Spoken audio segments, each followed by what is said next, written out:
Oh! Hey guys, I didn't see you there. I was busy playing Mario 64 for the Nintendo DS. Caught me off guard there.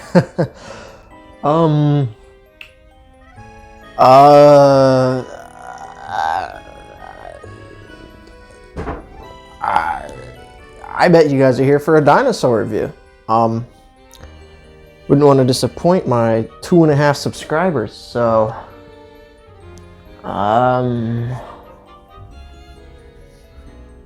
what can we review today?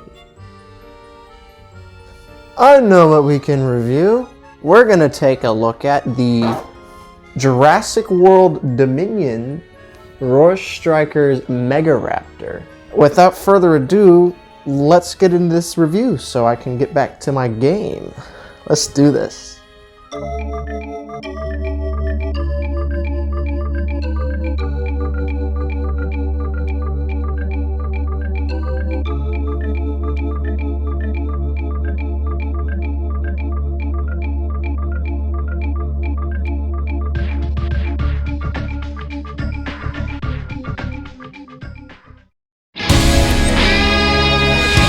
Alright, what is up guys? Today we're taking a look at the Jurassic World Dominion Roar Strikers Megaraptor. And this is part of the Wave 2 assortment of the Roar Strikers. It also includes the Iguanodon, Liopleurodon, and Sinoceratops. I did manage to track down the whole wave. We're going to be milking it for as much as it's worth. All these figures, they did have a price hike. They originally were $15. They're now $16.99. It's a little unfortunate, but you know, inflation and stuff. But it's odd that we're getting higher and higher prices and less paint. So that's always fun. These guys have not been showing up at your traditional retailers like Walmart and Target. They've been showing up on Amazon. I actually ordered this Megaraptor off of Amazon, but I couldn't find the whole wave on Amazon. It's there, it's just, you know, I wanted them all here kind of at the same general time, instead of like having... The Liopleurodon would have shipped in like September if I ordered it off Amazon. So they're also showing up at Kohl's. Kohl's is a clothing store. They have a small toy section, and I was able to track down the rest of the wave at Kohl's. So I've got the whole wave. This is the Megaraptor. Its name means giant thief. This guy has a very interesting paleontological history. It was originally classified as a Dromaeosaurid, which is the same family as like Velociraptor or Triceratops. And that's why it's called Megaraptor, because it had the big claws. But it's actually more recently been classified as a Neosaurid or a Carcharodontosaurid. And then even more recently, a recent study has shown that it may actually be a basal tyrannosaurid, which is like a pre-tyrannosaur.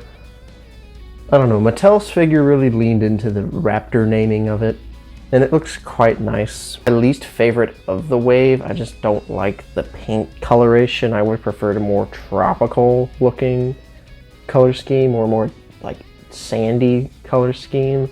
Not a big fan of the red on black. I mean, it looks cool, but not my thing. I'm more like natural colors or just balls off the walls, crazy colors, not this weird in between. Nice figure. Taking a look at the box here. You got the classic Jurassic World Dominion, T-Rex roaring, Jurassic World Dominion, Roar Strikers Megaraptor. It's electronic, showing up the scan code.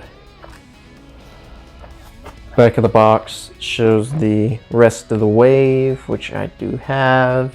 Shows the action feature. You press down to roar like any of these Roar Strikers. Side of the box got the Pyroraptor. It's a little funny that they put the Pyroraptor in on the boxes, even though it showed up in one scene. But you know, bottom of the box, all that legal stuff. Again, this guy will put you back $16 to $17. So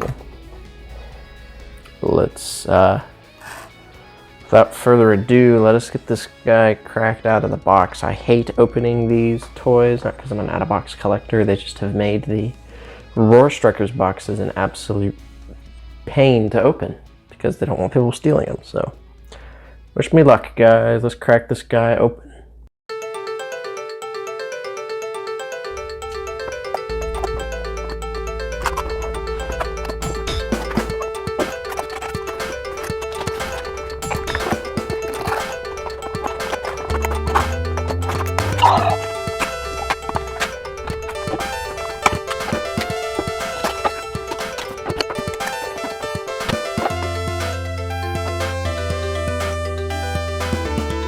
So here's our Megaraptor out of the box, and my first impression is a lot better than the inbox. I like it a bit more than I did. You get the Megaraptor and its tail, so we gotta snap its tail in there. It's pretty easy, you just line it up, push it in. It's already making noise on me, guys. And then boom, Megaraptor. As far as the paint on this guy, it's a little lackluster. I mean, a lot of these Dominion toys haven't had the best paint on them, but the head sculpt's really nice. Let's just go ahead and take a look at that. Here on the head, you got nice details. You get a nice orange eye. You got these nice white stripes, painted teeth, and nice gums with a saliva-like look. Got some feathers here. This kind of looks like a turkey with the featheration. Moving down to the claws. These nice big claws, and they do have a bit of a gloss on them, but they're not painted. I would have preferred like a white painted claw. Going down back, you got more plumage here, but it ends abruptly at the scan code. And you move into this very red color. We don't get red a lot in the Jurassic toy line. So it's nice to see it, but it's a bit jarring on this guy. And then it's literally just red. Like no more paint. Like the feet are straight up red, the toes are straight up red. The whole thing is red. I mean, the feather detailing looks nice. It just would have been a lot better if they continued the black onto this tail with a little bit of black feathers or something. It just looks a little unfinished, but that's how the toy market is you gotta keep the cost, otherwise people are not gonna buy it. And if you put all this paint on here, paint costs a lot of money, but the detailing is very nice. The sculpt is very nice on this guy for a non-movie dinosaur or a non-evolution dinosaur. This one looks fairly realistic. Sometimes if they're non-inspired dinosaurs, they get a little cartoony, but this whole wave has actually been fairly realistic looking. Like the Scorpio Venator wasn't my favorite from the first wave, but all of these Roar Strikers have not looked super cartoony, which is nice. As far as articulation on this guy, you've got, articulation tied to the action feature and the head and the jaw. Arms will move back and forth. It's kind of like on a ratchet joint. So they're using cheaper joints now. It's always good. Not really. The arms feel a little loose. They'll also move in and out as well. So you can get some real cool like running poses when he's sprinting towards his prey. Feet will also move. They're tied to the action feature, but it's not like part of the action feature. They'll independently move.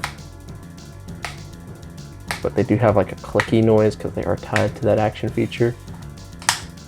Again, they're just very naked looking feet. And then the tail will swivel. So that's always nice. There's a scan code on this guy. You break a nail by lifting this up. And if you guys want to scan that code into your Jurassic World Facts app, feel free. I kind of scan them all at once when I clean my shelves. Really good app.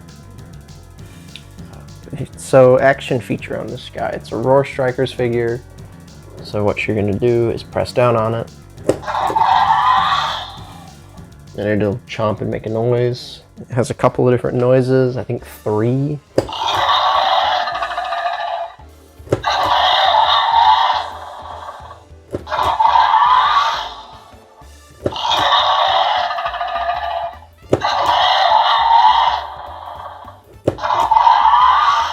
That roar right there is definitely a reused Indoraptor roar that's been pitched a little bit. The rest of it I can't tell. But a fairly, you know, high-pitched shrill noise for a dinosaur that probably would sound a little shrill. And overall, this guy's pretty cool. Here's some general size comparisons. So here's our Megaraptor next to the ferocious pack, Guile, and then Dr. Alangarant from Dominion. So definitely taller than a human figure. Definitely bigger than the Guile. It's about the same scale as a figure for this price point. There it is with these two guys. Here it is next to the Roar Strikers Rahasaurus. This guy you can still easily find on shelves. This is one of my favorite of the Roar Strikers, and it's getting 3 repaints this year, which is a bit, a lot.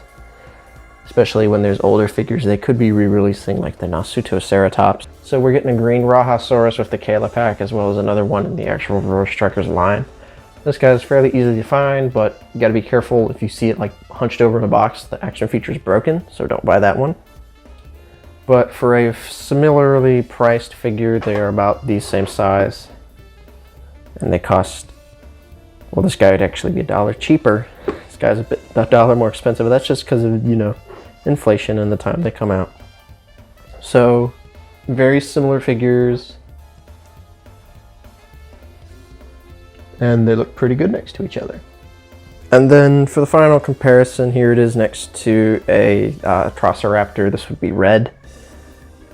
And they look pretty good next to each other. They definitely did lead more into the raptor naming in the Megaraptor, but it is not a Velociraptor. It is more closely related to like an Apelosaurid or something a bit more not raptor-y. But overall, this guy is an awesome figure. He's kind of growing on me a bit. I thought he kind of looked piss bad in the box, but now he just kind of looks piss mediocre. So he'll definitely grow on me, kind of like how that Tanistreophis grew on me. Definitely will pop out on a shelf, I'll say that, because we don't get a lot of dinosaurs with this kind of coloration, so he'll definitely stand out on a shelf. For my overall recommendation, you can find him, if you're like a completionist like me, or, you know, as a collector, this guy, you know, you want to get, but as for like as a not a serious collector, you could probably skip this guy. Or if you have like a kid, if you can find it and they really like dinosaurs, they'd probably get some fun out of this one. But there is a lot better dinosaurs that you can get for a kid that will be a lot less of a pain to find. But if you do want this guy, Amazon or Kohl's is where you want to go. Maybe he'll show up at Targets and Walmarts. I doubt it. The Chronosaurus has shown up on Target's website, but I'm seeing as my Target has like 8 bajillion Rahasauruses and Scorpiovenators. It's a little nervous for the future of this wave. I was very glad I tracked it down. I'm a little worried about wave 3, but you know, it's mostly repaints and then one new figure, so guys. Anyway, so let us wrap this review up. Thank you guys for watching this video. Hope you guys enjoyed this review of this Megaraptor here. Pretty cool figure. Not my favorite. Not my least favorite. I gotta defeat King Babam here, so let me get back to that, and I'll see you guys in the next video. Bye-bye.